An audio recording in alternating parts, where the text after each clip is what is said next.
Hi friends, welcome to மூன்று முடிச்சு promo. இன்றைக்கி நம்ம மூன்று முடிச்சு சீரியலில் என்ன விறுவிறுப்பான விஷயம் அப்படின்னு பார்க்குறதுக்கு முன்னாடி நம்ம சேனலை சப்ஸ்கிரைப் பண்ணலை அப்படின்னா மறக்காமல் சப்ஸ்கிரைப் பண்ணிக்கோங்க. இப்போ வாங்க அந்த விறுவிறுப்பான விஷயம் என்ன அப்படின்னு சொல்லிட்டு பார்த்துடலாம். நம்ம சூர்யா சார் வந்து என்னத்தை குடிச்சாருன்னு தெரியல, ரொம்ப மயக்க கலக்கத்தில் இருக்கார். அந்த மயக்கத்தை எப்படியாச்சும் தெளிய வைக்கணும்னு சொல்லிட்டு நம்ம நந்தினியும் அது எதுவும் பண்ணுறாங்க. தெரிஞ்சதுமே ஒரு மிகப்பெரிய அதிர்ச்சியான விஷயம் நம்ம சூர்யா சார் கையில் கிடைக்கிது. அதை வச்சு அவர் என்ன பண்ண போகிறாருன்றது தான் இந்த வீடியோவில் நம்ம பார்க்க போகிறோம். இப்போ என்ன நடக்குது அப்படின்னு பார்த்தீங்கன்னா, நம்ம சூர்யா சார் வந்து ஏற்கனவே வாமிட்லாம் எடுத்து ரொம்ப தலை சுற்றி ஒரு மயக்கமாக தான் இருக்கார். இவர் என்ன பண்ணால் சரியாகும்னு சொல்லிட்டு நம்ம நந்தினி வந்துட்டு சுடுகஞ்சி மிளகாய் எல்லாத்தையும் எடுத்து கொடுத்து சாப்பிட்டு முடிச்சு அந்த கேரை வந்து குறைச்சிட்றாங்க. குறைச்சதுமே என்னடா இது டேபிள் ஏதோ இருக்கே அப்படின்னு சொல்லிட்டு அது பார்த்தீங்கன்னா அதில் பத்திரிக்கை இருக்குது. என்னடா இது பத்திரிக்கை மாதிரி இருக்குது, யாரோட பத்திரிக்கை இருக்குன்னு உள்ளே போய் பார்த்தா நந்தினி சூர்யான்னு இருக்குது. அதை பார்த்ததுமே நம்ம சூர்யாவுக்கு ஒன்றுமே புரியல. என்ன நம்ம வேறு உலகத்துலக்குன்னு இருக்கோமா, இல்லை நம்ம கனவா நிஜமா, நமக்கு தான் கல்யாணம் ஆகிடுச்சு, மறுபடியும் எதுக்கு நம்ம பேர் போட்டு நந்தினி பேர் போட்டு பத்திரிக்கை அடிச்சிருக்காங்க, ஒன்றுமே புரியலையே அப்படின்னு சொல்லிட்டு கன்ஃபியூஷனில் இருக்க. அங்கே ஒரு பக்கம் என்ன நடக்குது அப்படின்னு பார்த்தீங்கன்னா, எப்படியோ சுந்தரவல்லிக்கிட்ட அடித்து பிடிச்சி சுந்தரவல்லியே பெரிய யமகண்டம். அந்த யமகண்டத்துக்கிட்ட இருந்தே நம்ம அருணாச்சலையா, மாதவி, சுரேகா, அப்புறம் அவங்க ஹஸ்பண்ட் எல்லாருமே எப்படியோ ஒரு பிளான் போட்டு ஒரு செருப்பை வச்சு அந்த பத்திரிக்கையை வெளியே கொண்டு வந்துட்டாங்க. நம்ம அருணாச்சலையாவுக்கும் அப்போ தான் நிம்மதியாக இருக்குது. அப்பா அப்படியோ யமகண்டத்துலாம் தப்பிச்சு நண்ட சாமி அப்படின்ற மாதிரி நினச்சிக்கிட்டு வெளியே வர்றாங்க. வெளியே வந்ததுமே வந்துட்டு காரில் ஏறி வர ஆரம்பிச்சிடுறாங்க.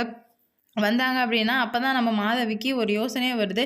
ஐயையோ, அப்பா பத்திரிக்கை டேபிள்லேயே வச்சு வந்துட்டோம், அதை மட்டும் யாராவது படிச்சிட்டாங்க அப்படின்னா பெரிய பிரச்சனை ஆகிடுமே அப்படின்னு சொல்லிட்டு, என்னம்மா நீங்கள் இப்படி பண்ணிட்டீங்க, இங்கே இப்போ தான் தப்பிச்சோம் அப்படின்னு பார்த்தீங்கன்னா மறுபடியும் அங்கே ஒரு பிரச்சனையில் மாட்டிக்கிட்டோம். இப்போ என்ன பண்ணி சரி பண்ணுறது எனக்கு ஒன்றுமே புரியலையே, ஐயையோ பதட்டமாக இருக்கே, வேகமாக வண்டியை திருப்புங்க அப்படின்னு சொல்லிட்டு வண்டியை திருப்பி கடகடன்னு போயிட்டுருக்காங்க. அதுக்குள்ளானே நம்ம சூர்யா சார் பத்திரிக்கை எல்லாத்தையும் படித்து ஒரு பக்கம் வந்து கன்ஃபியூஸாக இருந்தாலும் ஒரு பக்கம் வந்து பயங்கர சந்தோஷமாக இருக்கார். ஏன்னா நம்ம சூர்யா சாருக்கு தான் நந்தினி மேலே காதல் வந்துடுச்சு. அதனால் அந்த பத்திரிக்கையை பார்த்ததுமே ஒரு கிளுகிளுப்பு வருது நம்ம சூர்யாவுக்கு.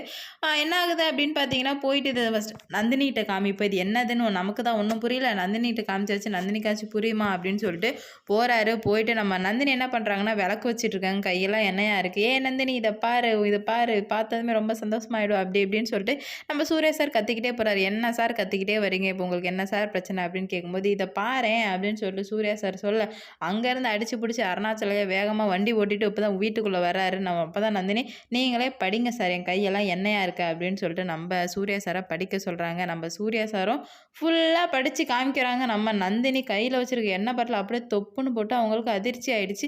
என்ன சார் சொல்கிறீங்க, நீங்கள் விளையாடலையே, உண்மையாக தான் சொல்கிறீங்களா, அதில் வந்து உங்கள் பேர் என் பேர் நம்ம பத்திரிக்கையாக இருக்குது அப்படின்னு கேட்கும். ஆமாம் நந்தினி, நான் என்ன பொய்யா சொல்கிறேன் அப்படின்னு சொல்லிட்டு தகச்சு போய் நிற்கிறாங்க. அப்போ தான் அந்த வாசலில் அருணாச்சலையா தலையை பிடிச்சிக்கிறாரு. ஐயையோ நந்தினிக்கு தெரிஞ்சிடுச்சு, இப்போ என்ன பண்ண போகிறோன்னு தெரிலையே அப்படின்னு சொல்லிட்டு நிற்கிறாங்க. இதை எப்படி சரி பண்ண போகிறாரு அப்படின்னு சொல்லிட்டு நம்ம பார்ப்போம். இந்த வீடியோ பிடிச்சிருந்தா லைக் பண்ணுங்கள், ஷேர் பண்ணுங்கள், கமெண்ட் பண்ணுங்கள். இது போன்ற வீடியோ சீரியல் அப்டேட் தெரிஞ்சுக்க நம்ம சேனலை மறக்காமல் சப்ஸ்கிரைப் பண்ணி